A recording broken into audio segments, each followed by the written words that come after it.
Welcome back to another Darwin video.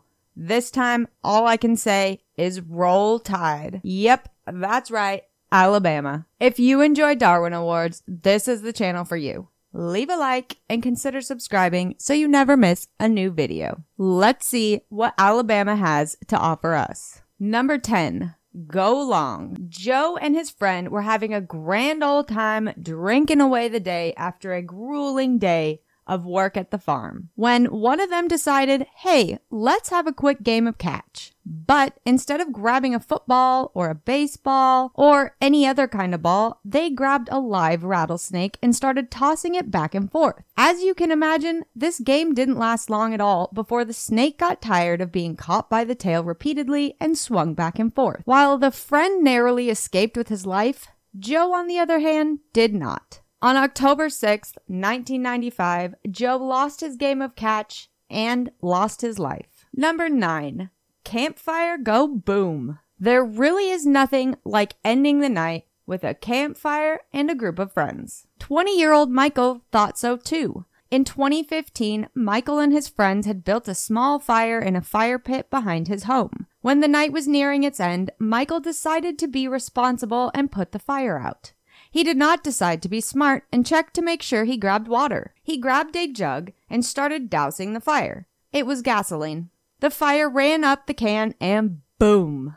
Explosion. Michael received burns over the majority of his body and later died at the hospital. Look before you pour, people. Don't be a Michael. Number 8. Snake handling. By now, I'm sure you've seen at least one of those churches with the snakes. One preacher, John Pumpkin Brown, was handling a 30-foot yellow timber rattlesnake when he was bitten on the hand. Side note, his wife had died just 3 years earlier from a rattlesnake bite in Kentucky. Anywho, Pumpkin Brown was in the middle of preaching the good word and he got bit by the snake he was holding. But by the power of God, he could get through this, right? Well, actually, no. 15 minutes later, he stepped away from the pulpit and fell. Shortly after, he died. Anti-venom would have been the true hero here had he just put his sermon on hold. Now, he is up in heaven with God, explaining his choices. Number 7. Delayed Darwin. Randall was a hardened criminal. He had been in and out of jail many times, and after this last time getting out, he still didn't want to straighten his ways. Like everyone, Randall needed power for his home. Unlike everyone, Randall received his power without actually paying for it. He liked to hook up straight to the grid and route his power that way. One day, he was making some quick fixes to his makeshift power line when he was found in a front yard and his body was at the bottom of the power pole and badly decomposed. No one knows for sure how long his body had been there. Speculations say it was sometime after his last jail visit in 2018. Don't worry, Randall. Even though it took a while to recognize your actions, you're still getting your Darwin Award. Number 6. Burning Man. I have never personally been to Burning Man, but from all the videos I've seen and the stories I've heard, it really seems like one crazy event. For one man in Alabama, he took Burning Man to a new level. One night in May 2017, 22-year-old Peyton decided that there was nothing better to do than become Burning Man. So he doused himself with gasoline in his living room, set himself on fire, and then took a nice evening stroll down to the local restaurant and bar. Due to the fact that he was on fire, the people working at the bar were in complete shock and called 911. Peyton decided he needed a rest. After all, being a real-life Burning Man is hot, hard work. When police arrived, they found Peyton sitting on the sidewalk. The fire had gone out, but he had burns over the majority of his body. He was taken to the burn intensive care unit and succumbed to his injuries the next night. In a statement, his family said, Peyton was brilliant, beautiful, loving young man who had profound insights into life and its mysteries. The only insight he failed to realize was the mystery of what happens when you set your body on fire. Number 5. For the love of a lure. For some people, fishing is life. For one man, fishing cost him his life. In September 2020, a Fife man was swimming at Weiss Dam when he felt a snag on his line.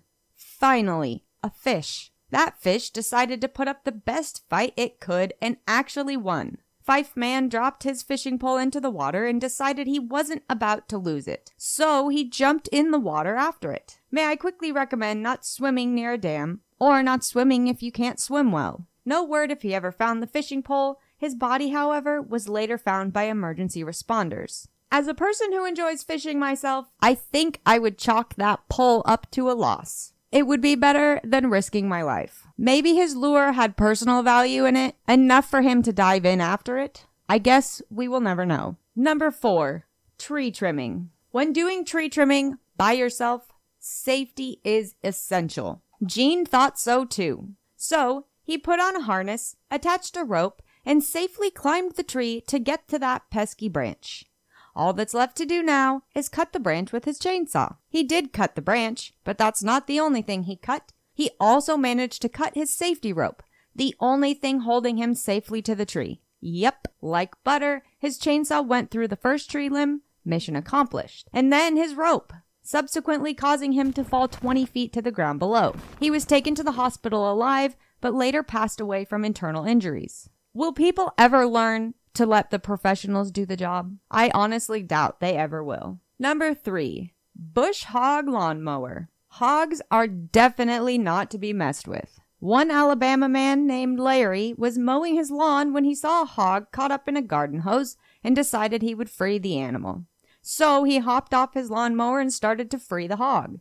He forgot one key thing, taking the key and turning off his riding lawnmower. Officials say the mower lowered itself, the garden hose wrapped around the moving blades, and Larry was then pulled and caught under the mower where his wife later found him. Like I said, hogs are definitely not to be messed around with. And apparently lawnmowers aren't either. Number 2, Alabama's Bonnie and Clyde.